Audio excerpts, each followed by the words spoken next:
When I was very young, the world and media seemed to be gripped by a fascination with ninjas. Mysterious, stoic and stealthy warriors with a penchant for curling themselves up into balls, throwing Death Stars and disappearing in a puff of smoke. Thanks to a myriad of things, from an old series of Japanese films, to their appearance in the James Bond film You Only Live Twice, some very cheesy American schlock and a quartet of incredibly cool turtles, we've all loved ninjas for quite a long time. Some more Christian-minded people may have tutted and worried, but you couldn't stop impressionable children from trying to do ninja things. And no, that didn't usually result in someone's eye getting taken out. At least not very often. And plenty of folks made an attempt to ride on this gravy train, not least of all in the world of games. So I've decided to pull some ninja games out of the vault and show them to you. Now, you may well be excited at the prospect of looking at some ninja games. Think of all the classic games that have featured ninjas in them. Why, there's Ninja Gaiden, Shinobi, The Last Ninja, Tenchu, a bunch of TMNT games, Mark of the Ninja on Master System, Bad Dudes vs Dragon Ninja, Saboteur. So many great games to look at. However, that would be far too easy to do, so you'll find precisely none of those classic games here. Instead, I've gone to my favourite world, that of microcomputers. And I've picked out the lesser lights of the ninja boom, one would say. The more obscure stuff from the second division of ninjadom. Some of these games are actually quite good, some of them may make you wonder just what they have to do with ninjas at all, some are completely whacked out, and a couple are stinkers utterly beyond redemption. You may well remember some of these oddities from your own formative years. So we've got 15 of these strange little ninja games to go through over 5 different platforms. Let's not waste any more time and get on with our mission. First up, let's go for some specky titles. It's hard to find someone my age who didn't love the Teenage Mutant Ninja Turtles, or rather Hero Turtles as they were over here. They were the coolest, weren't they? Naturally, lots of people thought they'd make a bit of cash by shoving other animals into ninja gear and making crap based around them. And so in that spirit, we start with Ninja Hamster from the COL group, made in 1987. You, the Ninja Hamster, obviously, must defend your village from the evil Sinister Rat and his gang of mischievous mammals through beating them all in one-on-one combat. Sounds like fun, doesn't it? Well, as you might expect, it isn't particularly. It's a fighting game very much in the formula set out by IK, Exploding Fist and the like. Hold down a button and a direction will do a move. Don't hold it down and there may be some other moves like jumping and the like. This won't be the first game in this formula. Ninja Hamster could have some things going for it. It's not like the sprites or the animation is bad or anything, but it's really slow. Health regenerates quite quickly and you have to beat your opponent about 6 times before you can move on. Each victory takes a chunk out of their apple and each defeat takes a chunk out of yours. Why an apple was chosen to represent life?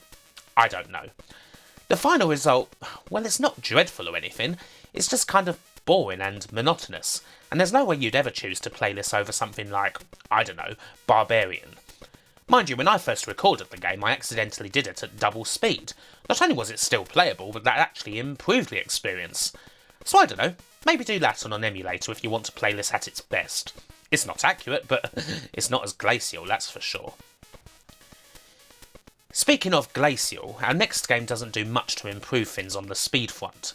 Bionic Ninja, a budget game from the folks at Zeppelin. This feels like a combination of trends.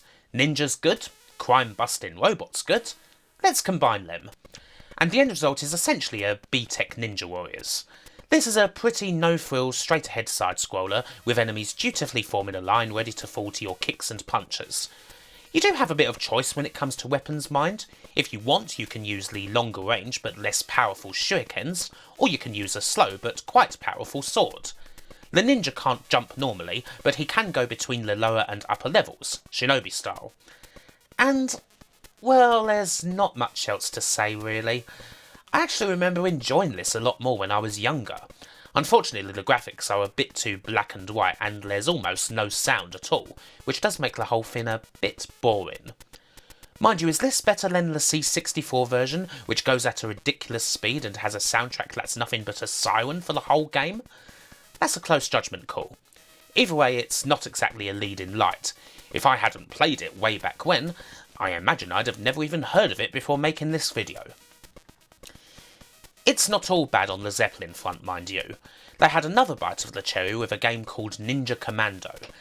This shares a few similarities with Bionic Ninja. It's monochrome again, and there's also very little sound, at least on the specky version here. Unsurprisingly, both games were made by the same dude, someone called Brian Cross. However, this is far better. It's a much faster, more platformy game with a ninja who can jump acrobatically. It's a harder game. You die in one hit and you only get a few lives. Hell, your only initial attack is jumping on the enemies, which can be a bit hit and miss. So you'll spend a lot of time avoiding combat entirely, which is fine by me. This actually does work well because enemies don't necessarily kill you as soon as they spawn. They have a couple of precious seconds where they won't kill you on touch, so you can scoot past them. The end result is a game that's very much in my wheelhouse, a tricky but speedy platformer. The scrolling is very nice too on the specky, and this game's apparently quite good on other formats as well. For a budget title that only cost £3, I have to say that this is a definite winner. While I would hardly go as far as to say it's on the level of a Ninja Gaiden, it has a similar spirit. I would actually recommend playing this game. Our last Spectrum title, however, oh boy. One thing you often find with these low-rent ninja titles is that because there was a boom in ninjas, you'll find various NACA-centric studios who will make a game that has basically no relation to ninjas whatsoever, but then they'll slap ninja in the title just to shift a few more units. Such unsavoury practices, rather unfortunately for us, result in the existence of Alternative Software's dreadful BMX Ninja from 1988. Commonly regarded as one of the worst microcomputer games ever, it has a bit of notoriety. The almighty Stuart Ashen has featured it a couple of times, both in video and book form, and he was not exaggerating its terribleness. BMX Ninja puts you in the boots of Phil Pookie Wheeler, and you have to impress your girlfriend and defend your title by chinning various other bike gangs with your bike. The more of them you chin, the more your girlfriend gets impressed, and apparently there's a surprise at the end, although Alternative aren't going to tell you what it is. As far as the game goes, well, you can see it on screen, and I'm not sure if there's much I need to add. What you see is all that the game entails. Incredibly slow fighting between two bikes that would be controlled better if piloted by Compo from Last of the Summer Wine. One-hit kills too. You don't win a fight in this game as much as something just happens at random. The game just decides that you landed a hit, and it's over, even if you didn't do anything. The whole experience is completely execrable. It's an insult to call it a game, to be honest. It came out for the other big micros too, and guess what? It's exactly the same on all of them, just ported from the specky, even on the Commodore 64. Typical. But what about the girlfriend, and that surprise? Well, there are 8 GANs to beat, and after you beat each of them, your girlfriend appears wearing a little bit less clothing. Eventually, if you beat all 8 of them, she'll just be in her bra and skirt. God blimey, eh, governor? You don't get too many of those to the pound, eh? Jesus. It's like they knew how god-awful this game was, and they thought that this was the only way to try and sell it. I don't think it worked somehow. But if you were absolutely desperate to see a bit of flesh on the specky, but you were far too embarrassed to buy Samantha Fox strip poker at the corner shop, I guess you could buy this instead. Unfortunately, playing the bloody thing itself is even better at quelling those urges than an ice-cold temperance spoon. How about we go for some C64 next? First up we have 2 very obscure games indeed, so much so that I thought about not including them at all, but they do make for historical curios. Ninja Attack and Supermarket Ninja. Yes, Supermarket Ninja. In both of these games you play as a ninja character, and you shoot various other ninjas or people in top hats or just plain weird alien things that so happen to be flying around what apparently is a supermarket. They're both very simple and very short. Seriously, they can both be completed in around about 5 minutes. These games, both of which I'm not sure if they were ever actually released, are examples of games created by Sensible Software's shoot 'em up construction kit, a way for anyone to create their own little shoot 'em up without having to learn code or out. Of the pair, Ninja Attack is definitely the better title. It feels complete, whereas the supermarket game kinda feels like a work in progress. But you know what? I'm not going to bash these games too much, seeing as they're basically old public domain titles, and I kinda doubt that they were actually released at all. I would be much more willing to bash the dollars all get out American creation that is Master Ninja Shadow Warrior of Death, a properly released game that tries to have all the panache of what would then be considered a AAA title, but goes down like the proverbial Led Zeppelin as soon as there's any actual game to be played in it. There's a whole big storyline about how once again you're the one ninja who's surviving from the rest of your wiped out clan, and you've got to have a straightener with all these other rival ninjas. Same old deal. There's a couple of nice graphics, but then, you know what? The one-on-one fighting happens. If you have a soft spot for wireframe graphics, I suppose you might get a kick out of these, but the actual fighting is worse than the previously seen Ninja Hamster, with button presses and hits that only seem to register once in a blue moon. It couldn't be any less satisfying to play if it tried, I have to say. It's a shame. The production quality isn't exactly cheap or anything, but I have to be honest and say that this is one of the worst games of this type I've played. There's so many of these games, from classics like IK Plus and Barbarian to, geez, I don't know, Full Contact or whatever. This is near the bottom just because the actual fighting is so unfun. You would be better off spending an evening looking at Michael Dudikoff's holiday snaps. We leave the C64 with another game from the BMX Ninja school. Take something and plunk Ninja in the title, just because. This is an even more ridiculous example on the surface. It's Ninja Scooter Simulator. First off, good lord, just look at the box art. It's so cheesy and crap, it's almost a thing of beauty. Much better than the actual game. You're given a dream scooter and you apparently have to whiz through the night, avoiding anything that could slow you down or slam you out while performing some rad ninja stunts. That little bit in the inlay is the only other reference to ninjas besides the game's title, by the way. Even BMX Ninja could lay claim to more actual relevance to ninjas than this title. Not to mention the Codemaster special, calling the game a simulator when again, it's anything but. However, Codemasters didn't publish this, Telecomsoft did, under the Silverbird label. Now, thankfully the game isn't as bad as BMX Ninja, but it's still not much cop. What we have here is essentially a cheap computer conversion of Namco's arcade game Metro Cross that appeared on all the big micro platforms, but I've chosen the C64 version because, well, it's probably the worst. The music is quite nice, I suppose. The graphics aren't too dreadful, but the game is broken. All you really have to do is go straight down the middle on each and every course. It seems like the developers forgot to put any serious obstacles there. I quickly figured this out and was able to beat the whole game on my first time through. No problems. I beat most of the courses with over a minute to spare. It's not like hitting anything really hurts you that much even. So yeah, this is a very low quality title. I would only recommend it if you're looking for some very cheap gratification by just beating a computer game.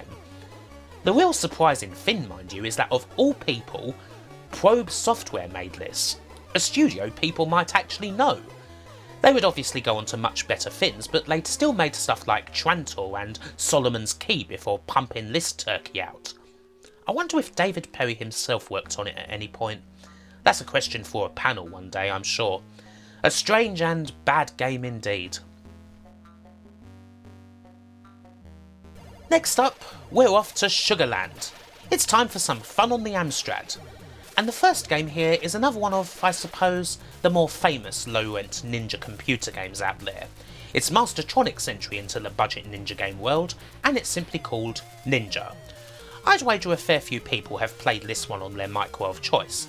Based on an original game by Sculptured Software that I think first came out on the Atari 8-bits, it ended up appearing on just about everything, but I've picked the Amstrad version just to change things up really. In this game, your nameless ninja must infiltrate a fortress, defeat various karatekas, thugs and other ninjas, and collect all of the idols inside. The idols are positioned randomly each time you play, which encourages exploration, and you can move left and right through the screens, while also travelling up and down if you see a hole anywhere. The inclusion of karatekas is appropriate. The game feels and kind of plays like a cheaper version of Jordan Mechner's 1984 game. It's okay. Not a good game by any stretch, but one that I did end up playing for a little while. A lot of your fighting is going to be done with the shurikens and knives in your possession. You chuck these all over the shop, and ideally you then pick them up and throw them again. Be careful, however, the ninjas can pick up your weapons and chuck them back right at you. This, however, is much more efficient than trying to actually fight. The game is very finicky about your hits landing, and you can only take a few hits yourself before dying. There's lots of enemies to fight at least. You'll often be fighting 2 at a time, and there can be as many as 5 waiting to chin you on a single screen. It's tough, it's not exactly rewarding, but I imagine people do have a few memories of playing this one. I certainly do. In many ways, it's the quintessential budget micro title that you bought down the corner shop, if not exactly the best one. Our next one's a budget title too, and it's by the kings of the budget world. Finally, we get to a Codemasters game, and their entry into the ninja fray is actually quite a good one. It's Ninja Massacre from 1989.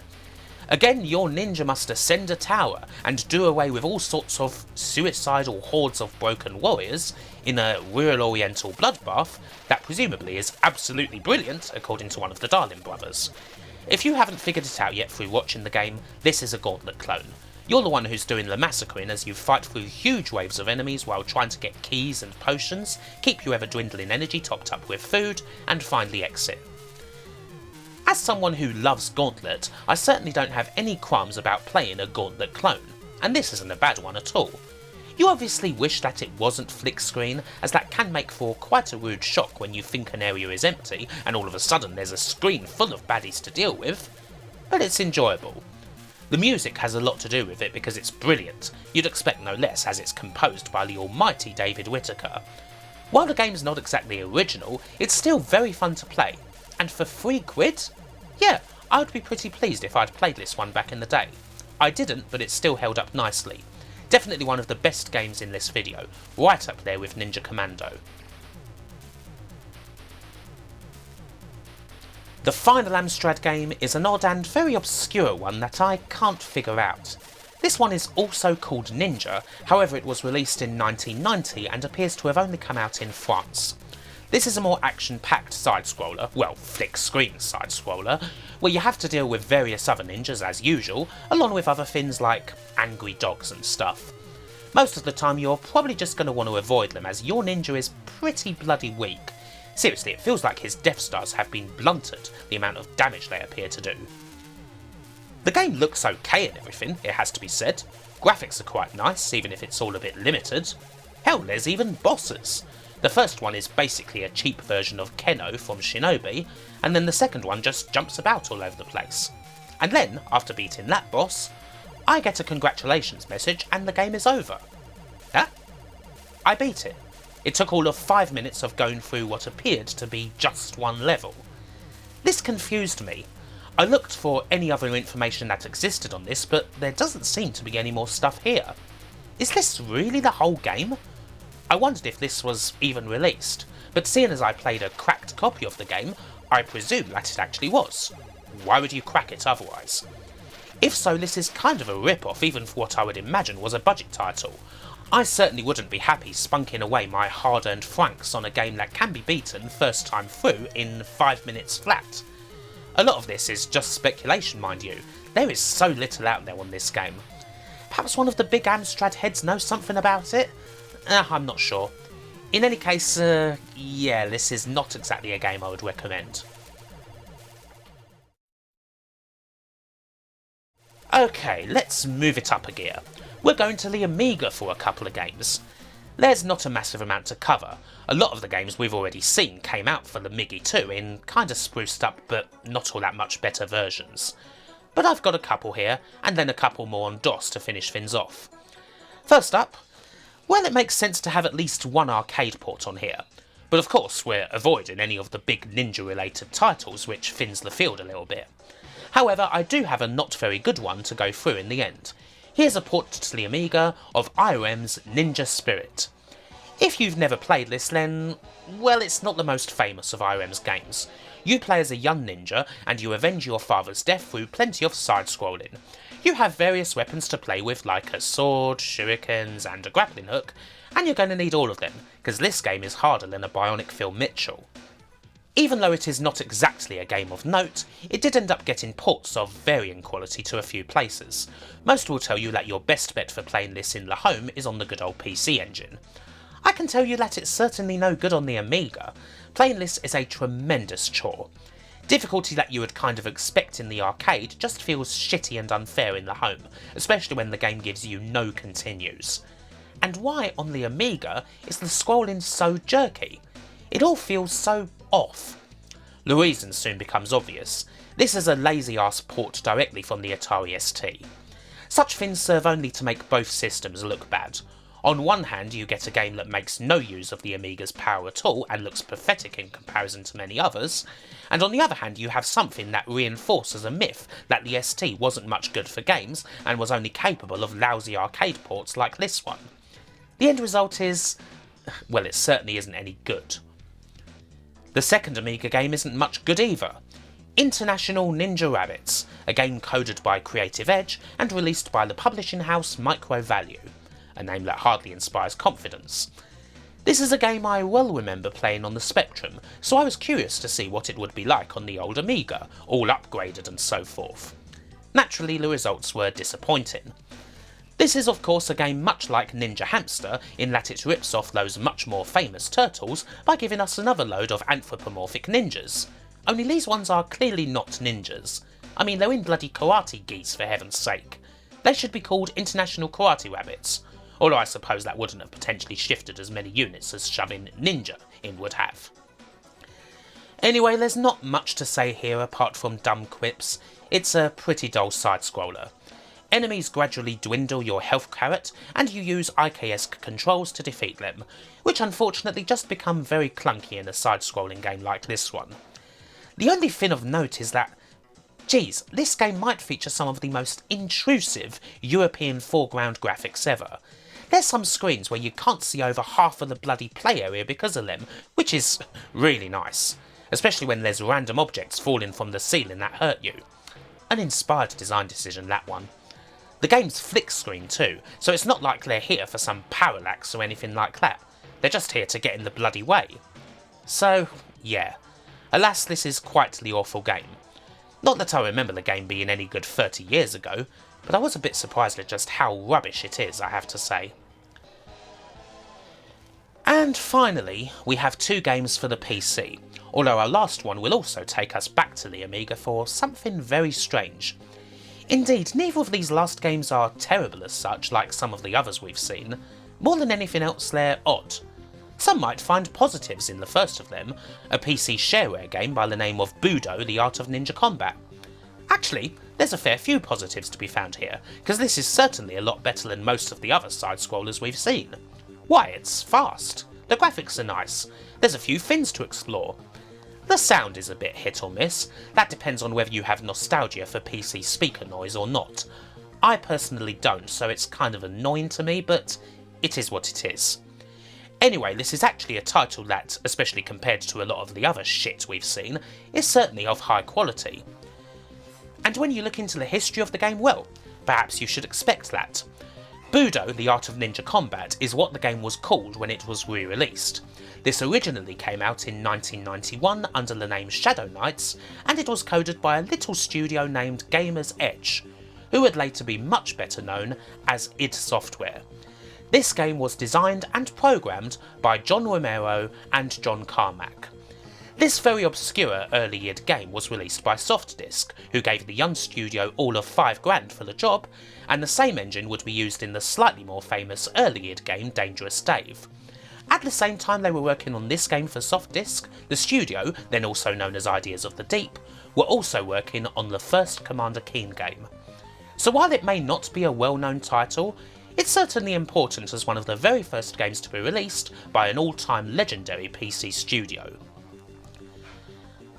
And lastly, well, let's end with a movie tie-in, shall we?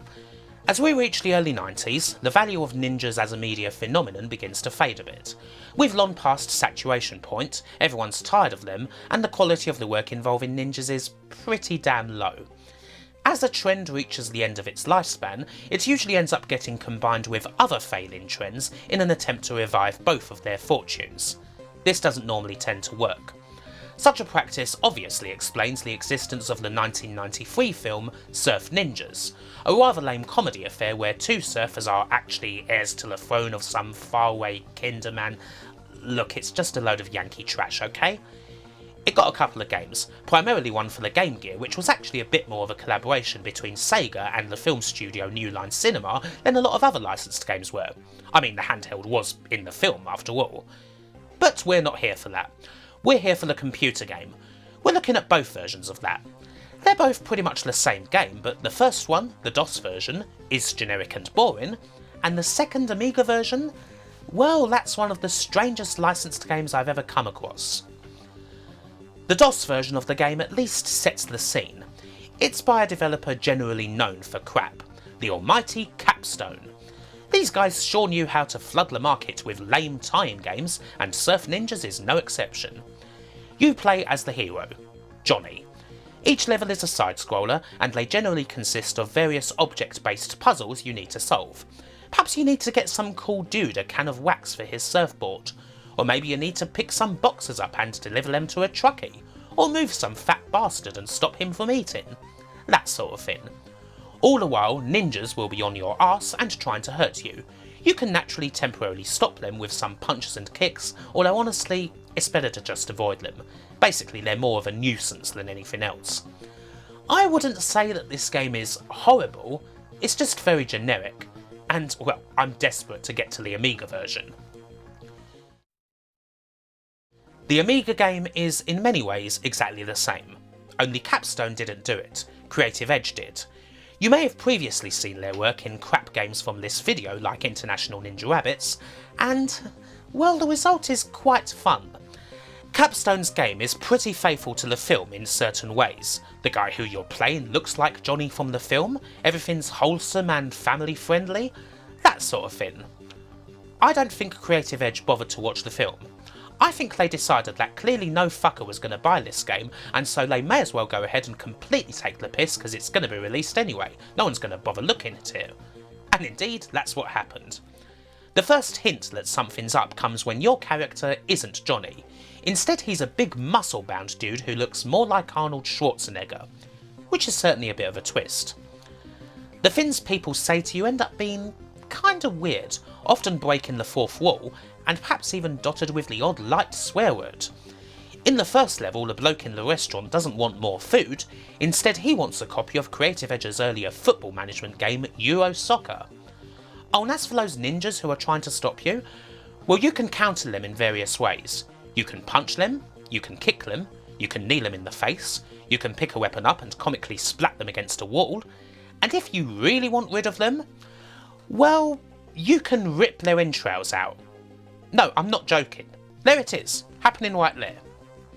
In this game, based off a very family-friendly movie, you can claw open the ninja's stomach, hold it up Kano style, and chuck their guts on the floor as they keel over dead. I have nothing else to say, but what the fuck? As I said, I don't think Creative Edge were particularly interested in making a game that was accurate to the film. Instead, they decided to make something that was absolutely hat-stand. And hey, they got away with it. The game came out, no one noticed the Arnie-esque main character, or that light swearing, or the organ ripping. The few magazines that bothered to review it scorched it, and sales were probably in the double digits. Such was the strange world of the Amiga in 1994. What a time to be alive. And so, there we go. A whole load of mostly bad, occasionally good, and sometimes very weird indeed low-rent budget ninja games.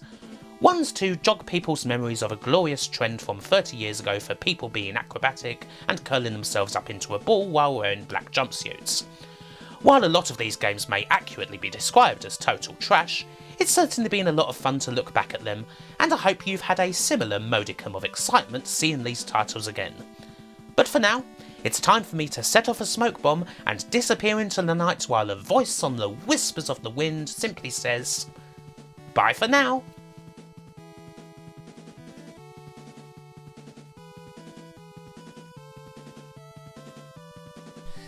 Thanks so much for watching this little video. If you like it, please do like it, please interact with my awesome comment section, have a look at my social media in the description, and if you really like the stuff, hey, maybe you want to pledge to my Patreon, where you could join this awesome group of people here. Alexa Jones-Gonzalez, Andrew Dalton, Andy Cat, Asobi Kwan DX, Brian Henniger, Chris, Conrad Pritchard, D, Zalior, Remwan Sutter, Dave Cork, David Rose, Dinty, 76538, Dustin Cooper, Gary Samaden, Geordie Alex, Glunthef, Ian Roberts, James Brown, Jason Stevens, Jace Alexander, Jeff Ladd, Mateus Gramzov, Martin Pataki, Potter Margel, Renby Mon, Rusty Kelly, Samir Alamar, Seth Robinson, Simon Gulliver, Stuart Christopher Brownlee, Tariq Amir, The Geeky Dad, Tim Wald, Yerka Operator, and to all the rest of the community, thank you so much, and bye for now. Take care.